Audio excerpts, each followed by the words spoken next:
Welcome to think and grow rich channel. நம்ம சேனலில் நிறைய அமானுஷமான உண்மை நிகழ்ச்சியை பற்றி பார்த்துருக்கோம். அது தொடர்ச்சியாக இன்றைக்கும் ஒரு நிகழ்ச்சி பற்றி தான் பார்க்க போகிறோம். என்னடா நம்ம வந்து தொடர்ச்சியாக போடலாம் அப்படின்னு வீடியோவை அமானுஷமான விஷயத்த தொடர்ச்சியாக போடலாம் அப்படின்னு நீ சொன்னியே, ஆனால் நான் தொடர்ச்சியாக போடலன்னு கேட்கலாம். ஒரு இன்ட்ரெஸ்டிங்கான ஒரு முக்கியமான விஷயம் உங்கள்கிட்ட போய் சேர்க்கணுன்னா அது வந்து ரொம்ப உண்மையாக இருக்கணும். அதுவும் ரொம்ப அதை பற்றி நிறைய விஷயங்கள் தெரிஞ்சுட்டு தான் உங்கள்கிட்ட போட முடியும். அப்படின்னா நிறைய விஷயங்கள் தெரிஞ்சு போட்டோன்னா வீடியோ வந்து லென்த்தாக போயிடுது, ஓகேங்களா? அதை உங்களுக்கு ஷார்ட் அண்ட் ஸ்வீட்டாக சொல்கிறதுக்காக தான் கொஞ்சம் வந்து டைம் எடுக்குது. அதனால் உங்கள்கிட்ட நான் சாரி கேட்டுக்கிறேன். இனிமேட்டு கரெக்டாக டைமுக்கு போடுறதுக்கு நான் ட்ரை பண்ணுறேன், ஓகேங்களா? இப்போ நம்ம கதைக்குள்ளே போயிடலாம். நீங்கள் ஒரு ஏரோப்ளைனில் வந்து நீங்கள் டிக்கெட் புக் பண்ணி ஏதோ அவசரத்துக்கு நீங்கள் வந்து போகிறீங்க, ஓகேங்களா?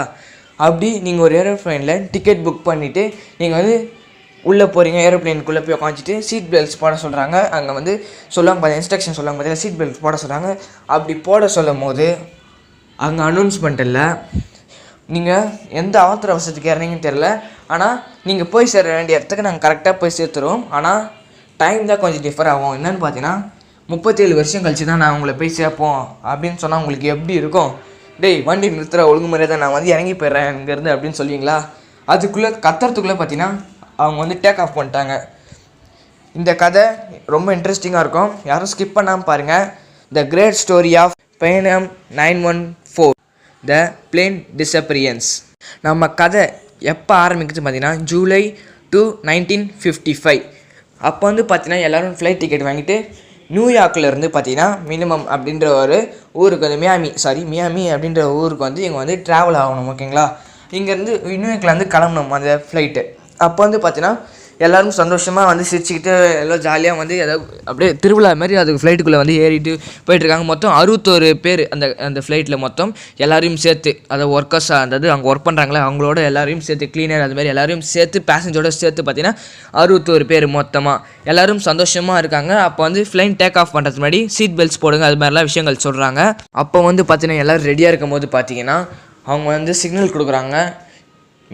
மியாமி 914 ஃப்ளைட் வந்து டேக் ஆஃப் ஆகலாம், அவங்க பார்த்து வந்து கிளியராக இருக்குது அப்படின்ற வந்து அவங்க தெரிவிக்கிறாங்க. தெரிவித்தோடனே பார்த்தீங்கன்னா இவங்க வந்து ஃப்ளைட்டை டேக் ஆஃப் பண்ணுறாங்க. டேக் ஆஃப் பண்ணும்போது பார்த்தீங்கன்னா இவங்க வந்து டைம் வந்து 6:45 இல்லை 6:55 இருக்கும். அக்யூரேட்டாக சொன்னால் எப்படி இருக்கும், ஓகேங்களா? அதுக்குள்ளே தான் டைமிங் இருக்கும். அப்போ வந்து கிளம்பும்போது 3 மணி நேரத்தில் நம்ம மியாமியில் இருப்போம் அப்படின்ட்டு எல்லோரும் சந்தோஷமாக அந்த ஃப்ளைட்டில் போயிட்டுருக்காங்க. மணியும் 3 மணி நேரம் மேலே ஆகிடுச்சு. 3 மணி நேரம் கரெக்டாக வந்தோடனே பார்த்தீங்கன்னா ஃப்ளைட் அங்கே வந்துருக்கணும். அப்போ வரும்போது பார்த்தீங்கன்னா எல்லா ஏற்பாடு பண்ணோம்ல, மியாமியில் வந்து இந்தமாரி ஃப்ளைட் இங்கே வந்து லேண்ட் ஆக போகுது அப்படின்னு சொல்லிட்டு நிறைய ஏற்பாடு பண்ணுவாங்க. 9:55 இல்லை 9:45 இதுக்குள்ளே தான் அக்யூரேட்டாக சொல்லணும், இதுக்குள்ளே தான் டைமிங் இருக்குது. அப்போ வந்து பார்த்தீங்கன்னா அவங்க வந்து டேக் ஆஃப் பண்ணும்போது பார்த்தீங்கன்னா அங்கே வந்து இது பண்ணணும், அதாவது இந்த இடம்லாம் கிளியர் பண்ணி வைக்கணும். அந்த இடத்துல வந்து எந்த பிளேனும் இருக்கக்கூடாது. அங்கே வந்து நம்ம லேண்ட் பண்ணும்போது பார்த்தீங்கன்னா எந்த ஒரு பிரச்சனையும் இல்லாமல் லேண்ட் பண்ண சொல்லிட்டு எல்லாம் கிளியர் பண்ணிகிட்டு இருக்காங்க. ஆனால் மியாமி ஃப்ளைட் வந்து வரவே இல்லை. ரேடாரையும் அவங்க செக் பண்ணி பார்க்குறாங்க. மியாமியா 914 ஃப்ளைட் வந்து ரேடாரில் இருக்கான்னு பார்க்குறாங்க. அங்கேயும் ரேடார்லேயும் அந்த ஃப்ளைன் வந்து தெரியல. இது தெரிஞ்சோடனே பார்த்தீங்கன்னா மியாமி அவங்க வந்து கண்ட்ரிலேருந்து வந்து நியூயார்க் கண்ட்ரிக்கு வந்து ஃபோன் வருது, இந்த மாதிரி ஃப்ளைட்டிங் வரவே இல்லை, ரேடார்லேயும் காட்டவே இல்லை அப்படின்ற மாதிரி சொல்கிறாங்க. எனக்கு குறிப்பிட்ட லென்த் இருக்குது மாதிரி ரேடார் காட்டும், அந்த ரேடார்லேயும் காட்டலை அப்படின்ற மாதிரி அவங்க சொல்கிறாங்க. அப்போ வந்து இல்லைனா இந்த ஃப்ளைட் வந்து கிளம்பவே இல்லையா அங்கேருந்து அப்படின்னு கேட்குறாங்க. இல்லை இதுக்கு பாசிபிளே கிடையாது, 6:55 இல்லைன்னா 6:45க்கு இந்த ஃப்ளைட்டு வந்து கிளம்பிடுச்சு, காலையிலே கிளம்பிடுச்சு. நேற்றுக்கு 9:55க்கு வந்து அங்கே ஃப்ளைட்டு வந்திருக்கணும், கண்டிப்பாக வந்திருக்கணும், இவ்வளோ லேட்டாக இருக்காது அப்படின்ற மாதிரி அவங்க சொல்கிறாங்க. அப்போ தான் 2 பக்கமும் பயம் உண்டாகுது. மியாமிலும் சரி நியூயார்க்லையும் சரி பயம் உண்டாகுது. ஃப்ளைட் வந்து இது ஆக்சிடென்ட் ஆகிடுச்சா அப்படி இல்லை வேறு எதாவது பாத்து வழியாக போயிடுச்சா அப்படின்னும் போது பார்த்தீங்கன்னா எங்கே கிராஷ் ஆகி வீந்துருச்சா அப்படின்றது வந்து அந்த ஃப்ளைட் வந்த பாத்துலேயே வந்து செக் பண்ணிட்டு வராங்க. நியூயார்க்லேருந்து மியாமி அப்படின்ற ஒரு ஊருக்கு போகிறது வந்து அட்லாண்டிக் பெருங்கடல் வழியாக தான் போனோம். அந்த பெருங்கடல் வழியாக எங்கேயாச்சும் கிராஷ் ஆகி விழுந்திருக்குமா அப்படின்னு செக் பண்ணுறதுக்கு வந்து அவங்க கிளம்புறாங்க. ஆனால் அவங்க தேடி பார்த்ததில் எந்த விதமான ஃப்ளைட் பாகங்களும் அவங்களுக்கு கிடைக்கவே இல்லை. இப்போ வந்து பார்த்தீங்கன்னா ஃப்ளைட் வந்து அதாவது எங்கேயும் கிராஷ் ஆகலை, எங்கேயும் டேமேஜ் ஆகி கீழே வெடியில் அதுமாதிரி எதுவும் ஒரு பிரச்சனையும் இல்லை. ஃப்ளைட் வந்து கரெக்டாக தான் இருந்திருக்கு, இங்கே எதுவும் எந்த பிரச்சனையும் இல்லை. மேபி அது வந்து ஹைஜாக் ஆகிருக்கலாம், ஹைஜாக் பண்ணி போயிருக்கலாம், ஏதாவது தீவிரவாதிகள் ஹைஜாக் பண்ணி போயிருக்கலாம் அப்படின்ற மாதிரி யோசிக்க ஆரம்பிக்கிறாங்க. ஆனால் ரேடார்லேயும் அந்த ஃப்ளைட் வந்து தெரிஞ்சிருக்கணும். ஏன்னா ரேடாரில் யாரும் ஹைஜாக் என்ன தான் பண்ணியிருந்தாலும் ரேடாரில் தெரிஞ்சிருக்கணுமே, ரேடார்லேயும் ஏன் தெரியல அப்படின்ற மாதிரி அவங்க யோசிக்க ஆரம்பிக்கிறாங்க. உடனே பார்த்தீங்கன்னா அமெரிக்கா வந்து என்ன பண்ணுறாங்கன்னா ஒரு நல்ல குழு வந்து நியமிச்சு இவங்க வந்து அந்த போன பத்தில் திரும்பியும் தேட ஆரம்பிக்கிறாங்க. இல்லை வேறு எங்கேயாச்சும் ஹைஜாக் ஆகிடுச்சா இல்லை நிறைய விஷயங்கள் அவங்க வந்து தேட ஆரம்பிக்கிறாங்க. ஆனால் அந்த ஃப்ளைட்டு எப்படி டிஸப்பாயிண்ட் ஆச்சுன்னு யாருக்குமே இன்னும் கூட தெரியல. நாட்கள் செல்ல பார்த்தீங்கன்னா அவங்களுக்கு வந்து எந்த ஒரு எவிடன்ஸும் கிடைக்காம ப்ரெஷர் வேறு அதிகமாகுது. என்ன நீங்கள் என்ன போலீஸ் நீங்கள் அப்படின்னு 4 விதமாக பேசிக்கிட்டு அவங்க வந்து கிளிப்பாங்க. போலீஸ் பார்த்தீங்களா இன்னும் கூட ஒரு அவ்வளோ பேசஞ்சர்ஸ் போயிருக்காங்க, ஆனால் இன்னும் கூட அவங்க கண்டுபிடிக்கல. பார்த்தீங்களா 57 பேசஞ்சர்ஸ் போயிருக்காங்க, 4 ஹெல்பர்ஸ் போயிருக்காங்க. இதுமாரி போயிட்டு இருக்கும்போது இவங்க யாருமே திரும்பி வரல அப்படின்னும் போது பார்த்தீங்கன்னா 61 பேர் திரும்பி வரலன்னு உடனே பார்த்தீங்கன்னா அவங்க ப்ரெஸ்ஸில் வந்து இன்னும் சாதாரணமாக நினச்சிட்டு இருக்காங்களா கவர்மெண்ட்டு 61 பேர் அப்படி இப்படின்னு என்னென்னவோ அவங்க இஷ்டத்துக்கு போட்டுட்ருக்காங்க. அப்போ வந்து அவங்க வந்து அந்த ப்ரெஸ்ஸோட டார்ச்சர் தாங்க முடியாமல் என்ன பண்ணிட்டாங்கன்னா கவர்மெண்ட் வந்து இதுமாரி ஃப்ளைட்டு கிராஷ் ஆகிடுச்சின்னு முடிவாக சொல்லிடலாம் அப்படின்னு சொல்லிட்டு அவங்கக்கிட்ட சொல்கிறாங்க. இதுமாரி ஃப்ளைட்டு கிராஷ் ஆகிடுச்சு, கடலில் கிராஷ் ஆனதுனால அது மிகப்பெரிய கடனால எங்களுக்கு அதோட பாகமும் கிடைக்கல, அங்கே கிராஷ் ஆனவங்கள டெட் பாடிஸு அதுமாரி எந்த ஒரு விஷயமும் கிடைக்கல. அதாவது அங்கே தப்பிச்சவங்களும் யாரும் இது வரைக்கும் எந்த சிக்னல்ஸும் வரல. அங்கே நிறைய ஹெலிகாப்டர் இத்தனை மாதமாக ரன் ஆகிட்டு தான் இருக்குது. நிறைய அந்த இடத்துல பார்த்திங்கன்னா ஒரு பாகம் கூட எதுவுமே அங்கே ஏரோப்ளைன் விழுந்ததுக்கு எந்த அடையாளம் இல்லை. நாங்கள் நிறைய தடவை செக் பண்ணி பார்த்துட்டோம், அது விழுந்து கடல்னால எங்களுக்கு கிடைக்கல அப்படின்ற மாதிரி சொல்கிறாங்க. ஆனால் இது மக்களாலும் ஏற்றுக்க முடியல, அந்த உறவினர்கள் ப்ளஸ் யாராலையும் ஏற்றுக்க முடியல. இருந்தாலும் அவங்க இதை இப்படி சொல்லி கேஸை மூடிடுறாங்க. என்னதான் அவங்க விருப்பமே இல்லாமல், அதாவது அவங்களுக்கு வந்து தெரியும் உண்மை என்னன்னு தெரியும், இது வந்து அவங்க சும்மா சொல்கிறாங்க அப்படின்னு தெரிஞ்சாலும் மக்களுக்கு தெரிஞ்சாலும் அவங்க எதிர்த்துக்கு பேசினா என்ன நடக்கும்னு நம்மளுக்கே தெரியும். அதனால் வந்து அவங்க எதுவும் கேள்வி கேட்கல. இப்படி வருடங்களும் நல்லா ஃபாஸ்ட்டாக போயிட்டுருக்கு. இப்படி சரியாக ஒரு 37 வருஷம் கழித்து பார்த்தீங்கன்னா செப்டம்பர் 9, 1982, அதாவது காணாமல் போன ஃப்ளைட் டேட்டு பார்த்தீங்கன்னா July 2, 1955. 37 வருஷம் கழிச்சு 1982 அப்போ வந்து குவைஸ் அப்படின்ற ஊரில் வந்து இந்த ஃப்ளைட்டோட ரேடார் பாயிண்டில் படுது அந்த ஃப்ளைட்டு. அந்த ரேடாரில் இருக்கிற ஒரு ஆளுக்கு வந்து ரொம்ப பயம் கிரியேட் ஆகுது. என்னென்னு பார்த்தீங்கன்னா ரேடாரில் வந்து பார்த்தீங்கன்னா ஒரு ஃப்ளைட்டோட பாயிண்ட் கிரியேட் ஆகுது, பாயிண்ட் தானே கிரியேட் ஆகும். அதில் வந்து ஃப்ளைட்டு அப்படியே கண்ணுக்கு தெரியாது, ரொம்ப தூரம் இருந்துச்சுன்னா ரேடாரில் தானே காட்டும். ஒரு குறிப்பிட்ட டிஸ்டன்ஸ் இருக்குன்னு வச்சுக்கலாம், அதில் வந்து ரேடாரில் தான் காட்டும். அதேமாதிரி ரேடாரில் வந்து ஒரு பாயிண்ட் காட்டுது குட்டியாக. இதை பார்த்தோன்னே அவருக்கு ரொம்ப ஷாக்கிங்காக இருக்குது. இந்த டைமில் வந்து எந்த ஃப்ளைட்டும் வரது இல்லையே, இது வந்து ஒரு போர் விமானமாக இருக்குமா அப்படின்ற மாதிரி அவங்க யோசித்து ரொம்ப பயப்படுறாங்க.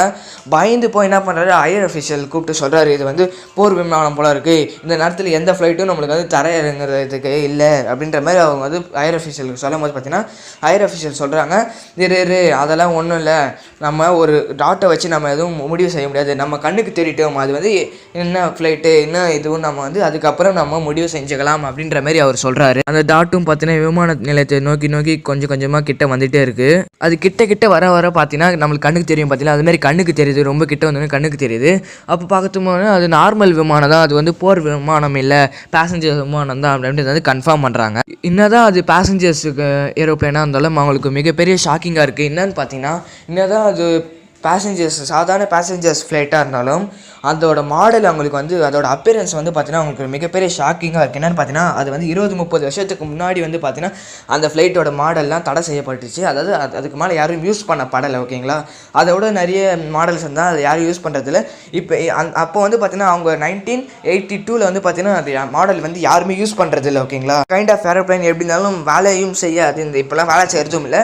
அது மட்டும் இல்லை இங்கே வந்து இந்த மாதிரி கைண்ட் ஆஃப் பழைய ஏரோப்ளைன்லாம் இங்கே வராது அப்படின்றதும் அவங்களுக்கு நல்லாவே தெரியும். அப்போ வந்து இவங்க வந்து ரொம்ப கடுப்பாயிட்டு, யார் நீங்கள் எங்கேருந்து வரீங்க அப்படின்ட்டு மியாமியில் இருக்க ஒரு சின்ன ஊர்லேருந்து, அதாவது சின்ன ஏர்போர்ட் இருக்குது பார்த்தீங்களா, அந்த சிட்டிலேருந்து வந்து கத்திட்டு இருக்காங்க.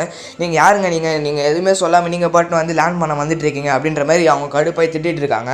இவர் அடுத்தடுத்த கேள்வி நிறைய கேட்டுகிட்டே போயிட்டுருக்காரு. ஆனால் அந்த பக்கம் வந்து எந்த ஒரு பதிலும் வரல. அதாவது பேனம் 914 அப்படின்ற ஒரு பைலட் கிட்ட இருந்து எந்த ஒரு ரீப்ளேவும் அவங்களுக்கு வரல. இதுமாரி அவங்களுக்கு ரீப்ளே வராதனால அவங்களுக்கு இன்னும் பீதி கிரியேட் ஆகுது. அதாவது என்னடா இது, நம்ம இவ்வளோ கத்துனோம் அவங்களுக்கு வந்து எதுவுமே சொல்ல மாட்டேங்கிறாங்க அப்படின்ற மாதிரி அவங்க வந்து ஃபீல் பண்ணிட்டுருக்காங்க, ரொம்ப பயத்தோட ஃபீல் பண்ணிட்டு இருக்காங்க. ஏன்னா அந்த ஃப்ளைட்டில் வந்து இது வந்து யூஸ் பண்ணுற நிலைமையிலே இல்லாத அளவுக்கு தான் எல்லா ஃப்ளைட்டும் இருக்குது. அது வந்து டிஸ்மேண்டர் அப்படின்னு வாங்க பார்த்தீங்கன்னா, அதாவது யூஸ் பண்ணுறதே இல்லை, அது வந்து கைலாங்களை போட்டதான் லாய்க்கு அப்படின்ற மாதிரி ஒரு ஃப்ளைட்டை வந்து அவங்க ஓட்டிகிட்டு வந்துட்டு இருக்காங்க. இதை பார்த்தோன்னா அவங்களுக்கு ரொம்ப ஷாக்கிங்காக இருக்கும். இன்னும் அப்போ வந்து பார்த்தீங்கன்னா அவங்க வந்து கொஞ்ச நாள் சிக்னல் கிடைக்குது. சிக்னல் வந்து கிடைக்கும் போது பார்த்தீங்கன்னா அங்கேருந்து விட்டு ஒரு கேள்வி வருது. என்னன்னு பார்த்தீங்கன்னா, இது எந்த ஊர், நாங்கள் எங்கே லேண்ட் ஆக போடுறோம் அப்படின்றது அவர் கேட்குறாரு.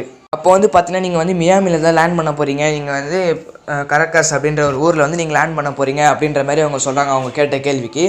அப்போ வந்து அவர் சொல்கிறாரு, நீங்கள் என்னங்க சொல்கிறீங்க அப்படி கேட்கும்போது திருப்பி அவர் சொல்கிறேன். அப்போ வந்து டேட் வந்து என்னென்னு கேட்கும்போது பார்த்தீங்கன்னா அவங்க அந்த டேட் சொல்கிறாங்க. அப்போ வந்து பார்த்தீங்கன்னா என்னங்க நீங்கள் சொல்கிறீங்க, நாங்கள் வந்து 1952 நாங்கள் கிளம்புனோம் அப்படின்ற மாதிரி அவங்க வந்து டேட் சொல்கிறாங்க. அது மட்டும் அவங்களுக்கு ஷாக் கிரியேட் பண்ணல.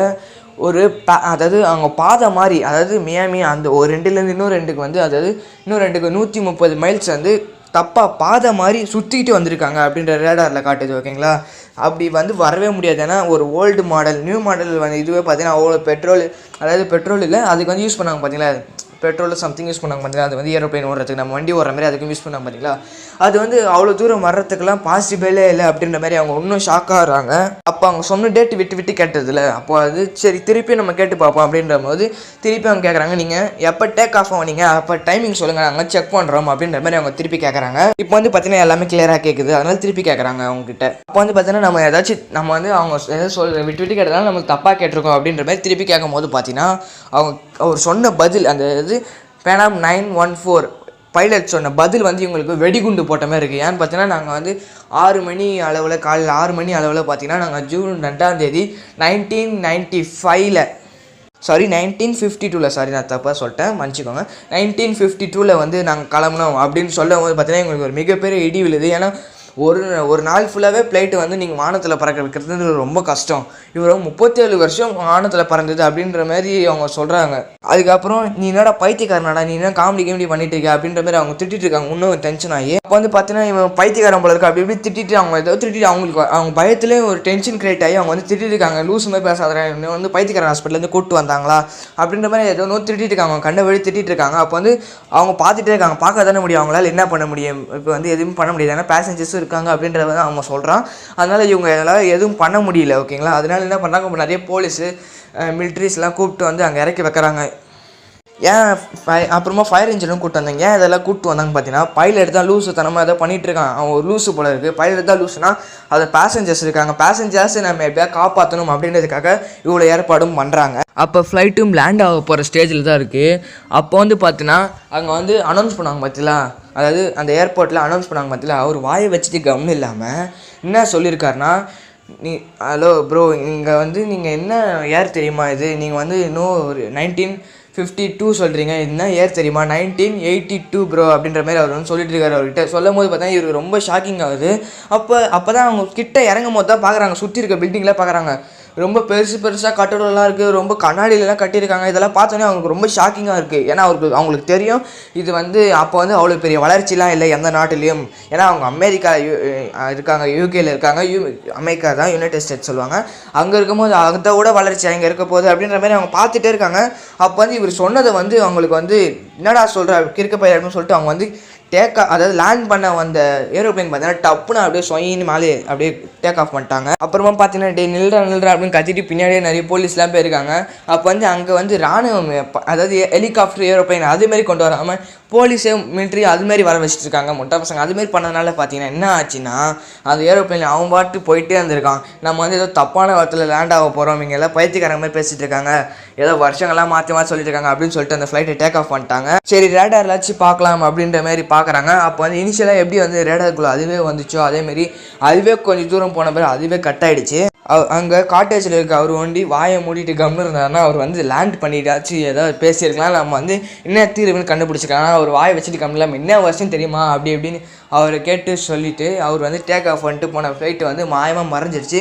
இன்னும் கூட பார்த்தீங்கன்னா அந்த ஃப்ளைட் எங்கே போச்சு என்ன ஆச்சுன்னு அவங்களுக்கு இன்னும் கூட தெரியல. நான் இந்த விஷயத்த சொல்லும் போது உங்களுக்கு வந்து ஒரு, அதாவது விளையாட்டாக சொல்கிறடா, நீ வந்து ஏதோ கற்பனைலாம் நல்லா பண்ணுற அது மாதிரி அப்படி நீங்கள் சொல்கிறீங்கன்னா நல்லா அனலைஸ் பண்ணி பாருங்கள். நான் சொல்கிறது வந்து நல்லா அனலைஸ் பண்ணி பாருங்கள். நீங்கள் சொல்கிறதெல்லாம் நம்புற மாதிரியா இருக்குது அப்படின்னு சொல்கிறவங்கள நல்லா அனலைஸ் பண்ணி பாருங்கள். நான் சொல்கிறத 1985 பார்த்தீங்கன்னா 1985 வருடம் பார்த்தீங்கன்னா இந்த ஃப்ளைட்டு வந்து இதுமாரி வந்துட்டு இதுமாரி போச்சு அப்படின்ற மாதிரி அவங்க வந்து சொல்லிட்டு இருக்காங்க. நியூஸ் பேப்பரில் பப்ளிஷ் பண்ணாங்க, ஒரு மிகப்பெரிய நியூஸ் பேப்பர், இப்போ டைம் நியூஸ் பேப்பர் அது மாதிரி சொல்கிறாங்க பார்த்தீங்களா. அதுமாரி அமெரிக்காவில் அப்போ ஃபேமஸாக இருந்த நியூஸ் பேப்பரில் பப்ளிஷ் பண்ணுறாங்க, நல்லா நோட்டீஸ் பண்ணிக்கோங்க. பப்ளிஷ் பண்ணுறாங்க 1985. இவங்க வந்து பப்ளிஷ் பண்ணது பார்த்தீங்கன்னா ரியல் ஸ்டோரி கிடையாது. இங்கே தான் ஒரு ட்விஸ்ட்டு, இவங்க பப்ளிஷ் பண்ணது வந்து ரியல் ஸ்டோரி கிடையாது. இவங்க வந்து ஒரு கற்பனை கதையாக எழுதி, அதாவது கற்பனை கதையை சொல்லுவாங்க பார்த்தீங்களா, அது மாதிரி கற்பனை கதையை எழுதுறாங்க. அப்போனா நாங்கள் சொன்னதெல்லாம் உண்மை தானே, நீ சொன்னதெல்லாம் கற்பனை கதையா அப்படின்ற மாதிரி கேட்காதீங்க. எங்கே ஒன்றும் ட்விஸ்ட்டு முடியல. அதுக்கப்புறம் தான் அந்த ஃப்ளைட்டு வந்து ஒரு 7 வருஷம் கழிச்சு தான் அந்த ஃப்ளைட் அந்த மாதிரி வந்து அந்த ஏர்போர்ட்டில் லேண்ட் ஆகுதுன்னு சொன்னதே. ஓகேங்களா, நான் டேட்லாம் சொல்லும் போது நல்லா ஞாபகம் வச்சுருப்பீங்கன்னு நினைக்கிறேன். அதுக்கப்புறம் தான் அந்த வருஷத்துக்கு அந்த மேகசின் எழுதி 7 வருஷம் கழிச்சு தான் அந்த கதையில் இருக்க மாதிரியே அந்த ஃப்ளைட் வந்து அங்கே அப்பேர் ஆகுது. அது ஃபுல்லாக அந்த கதையோட ரிலேட் ஆகலை. ஆனால் அவங்க சொன்னதில் வந்து என்ன பார்த்தீங்கன்னா அந்த மேகசின் நான் படித்து பார்த்தேன். அந்த மேகசினில் என்ன சொல்லியிருக்காங்கன்னா, இதுமாதிரி ஒரு ஃப்ளைட்டு லேண்ட் ஆகிற மாதிரி பண்ணிவிட்டு இந்தமாதிரி அந்த டைம் ட்ராவலர் மாதிரி அப்படி கிரியேட் பண்ணி அவங்க கற்பனையில் பண்ணி அது மாதிரி சொல்லியிருந்தாங்க. அதே மாதிரி பார்த்தீங்கன்னா இதுவும் அதுவும் ரிலேட் பண்ணி பார்த்தீங்கன்னா ஒரே மாதிரி தான் இருக்குது. இதுவும் நிறைய நியூஸ் சேனல்ஸில் தான் போட்டுருந்தாங்க. அப்போ வந்து பார்த்தீங்கன்னா இந்த ஒரு ஆர்டிகல்ஸ் எழுதுகிறவங்களும் இருக்காங்க பார்த்தீங்களா, இந்த ஆர்டிகல்ஸ் எழுதுகிறவங்க பார்த்தீங்கன்னா 3 தடவை அவங்களோட கம்பெனி ஆர்டிகல்ஸ் மேகசின்ஸ் 3 தடவை பார்த்தீங்கன்னா தொடர்ந்து ஒரு 5-6 வருஷம் கழிச்சு அதுமாரி வந்து இவங்க வந்து மேகசினில் வந்து பார்த்தீங்கன்னா அவங்க மேகசின்லேயே நோட் பண்ணாங்க. அவங்க மேகசின்லேயே 3 தடவை 4 தடவை போட்டிருக்காங்க. ஆனால் இதில் என்ன ஒரு வித்தியாசம்னா அவங்க மேகசினில் போட்டது எல்லாமே ஒரே மாதிரி தான் இருக்குது. ஓகேங்களா, ஃபஸ்ட்டு வந்து கற்பனையே எழுதுனாங்க. அடுத்தது வந்து அந்த கற்பனைக்கு கொஞ்சம் உயிர் கொடுத்து இது பண்ணாங்க. 3வது ரியலாக நடந்தது. ஓகேங்களா, 3வது நடந்தது வந்து பார்த்திங்கன்னா ரியலாக நடந்தது. அதுக்கப்புறம் வந்து பார்த்திங்கன்னா இதில் வந்து அதாவது இதில் எல்லாமே பர்ஃபெக்டாக இருக்கும் போது ஃபஸ்ட்லேயே வந்து கொஞ்சம் தப்பு இருந்துச்சு, 2வது சரி பண்ணி போடும்போது 3வது அது ரியலாக நடந்தது. அப்புறமா இதில் என்ன ட்விஸ்ட்டு அப்படின்னு பார்த்தீங்கன்னா அந்த ஃப்ளைட்டு பேர் இது எல்லாமே கரெக்டாக இருந்தது அந்த மேகசினில். ஆனால் அங்கே வந்து அதாவது அந்த இந்த நாட்டில் வந்து பார்த்தீங்கன்னா ட்விஸ்ட் பண்ணி விட்டார் பார்த்தீங்களா ஒருத்தர். இந்தமாதிரி இந்த டேட்டில் வந்து நீங்கள் லேண்ட் பண்ணுறீங்க, நீங்கள் என்ன லூஸ் மாதிரி வளர்ந்துருக்கீங்க அப்படின்னு கத்தினார் பார்த்தீங்களா ஒருத்தர். கத்தி அந்த ஃப்ளைட்டை வந்து இறங்க விடாமல் டேக் ஆஃப் பண்ணிட்டார் பார்த்தீங்களா ஆர்வக்குள்ளாரில். அவரோட ஃபோட்டோ வந்து வேரியபிள் ஆகிட்டே இருக்கான். அதாவது கற்பனை கதையில் ஒரு ஃபோட்டோவும் அதுக்கப்புறம் எடிட் பண்ண ஒரு ஃபோட்டோவும் அதுக்கப்புறம் பார்த்தீங்கன்னா இன்னொரு ஃபோட்டோ, அதாவது அந்த ரியலில் பண்ணது ஒரு ஃபோட்டோ, அதுமாதிரி 3 ஃபோட்டோ வந்துருக்கு. இந்த 3 ஃபோட்டோ வந்து அவர் கம்பேர் பண்ணி பார்த்தீங்கன்னா அவங்க அப்பா, அவங்க பையன், அவங்களோட பேரன் இதேமாதிரி லைனாக வந்திருக்கு. இதுலேயே உங்களுக்கு தெரிஞ்சிருக்கும். இது எங்கேயோ ஒரு இடத்துல உங்களுக்கு வந்து கிராஷ் ஆகும், எங்கேயோ ஒரு இடத்துல பார்த்தீங்கன்னா இதெல்லாம் ஒன்று கூடுற மாதிரி தெரியும். உங்களுக்கு ஏதாச்சும் தெரிஞ்சுது அப்படின்னா கீழே வந்து கமெண்ட் பண்ணுங்கள். இந்த வீடியோ பிடிச்சதுன்னா லைக் பண்ணுங்கள், ஷேர் பண்ணுங்கள், சப்ஸ்கிரைப் பண்ணுங்கள், பக்கத்தில் இருக்க பெல் ஐக்கனை கிளிக் பண்ணுங்கள். தேங்க்யூ ஃபார் வாட்சிங். இன்னொரு வீடியோவில் நம்ம சந்திக்கலாம்.